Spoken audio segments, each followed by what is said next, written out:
आज की कहानी हीरा या कांच का टुकड़ा।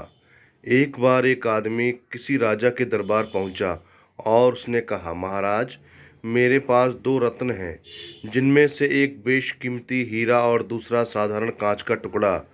यदि आपके दरबार में से किसी ने ये बता दिया कि ये कौन सा कांच है और कौन सा सच्चा हीरा, तो मैं ये हीरा आपके खजाने में दे दूंगा, अन्यथा आपको 5,000 स्वर्ण मुद्राएं मुझे देनी होंगी। राजा को ये चुनौती पसंद आई और दरबारियों को हीरे और कांच में फर्क करने का आदेश दिया। बड़े से बड़ा सूझबूझ वाला दरबारी आया, लेकिन कोई भी हीरे की परख नहीं कर पाया। अंत में राजा ने हार मान ली और उसे 5,000 स्वर्ण मुद्राएं दे दी।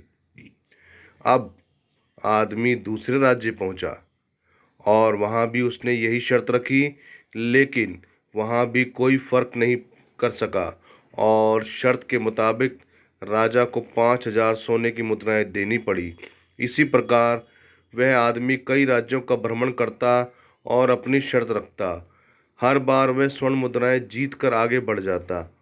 उस समय ठंड का समय था और एक राजा ने अपना दरबार खुले मैदान में लगाया था, ताकि दरबारी धूप का आनंद लेते हुए कामकाज निपटा सकें।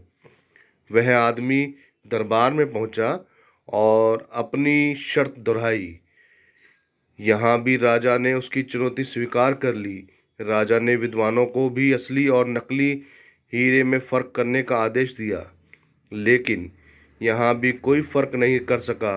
राजा उदास हो गया और उसने खजांची को खजाने से 5,000 मुद्राएं लाने का आदेश दिया।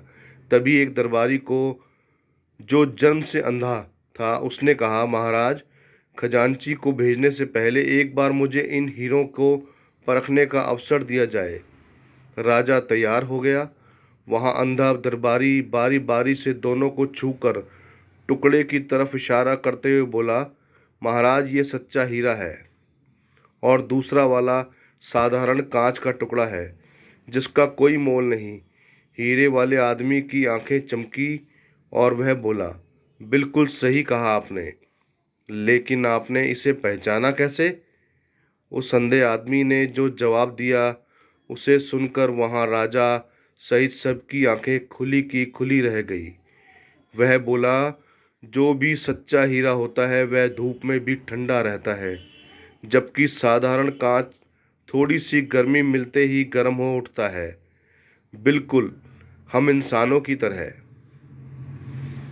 दोस्तों, यदि हम बड़ी सफलता मिलने पर दिमाग से शांत रहते हैं तो हम उच्च कोटि के इंसान हैं, और यदि हमारा दिमाग थोड़ी सी सफलता मिलते ही सातवें आसमान पर उड़ने लगे, तो यह समझने की ज़रूरत है कि कहीं हम उसे सस्ते और साधारण कांच की तरह तो नहीं। यदि हम इस फर्क को समझ पाएं तो हमारी छवि एक बेहद लोकप्रिय मित्र की होगी। नमस्कार दोस्तों, कैसी लगी ये कहानी? कहानी आपको अच्छी लगी हो तो कहानी को लाइक ज़रूर करें और अपना एक प्यारा सा कमेंट भी ज़रूर दें। तो मिलते हैं अगली कहानी में। धन्यवाद, नमस्कार, जय हिंद।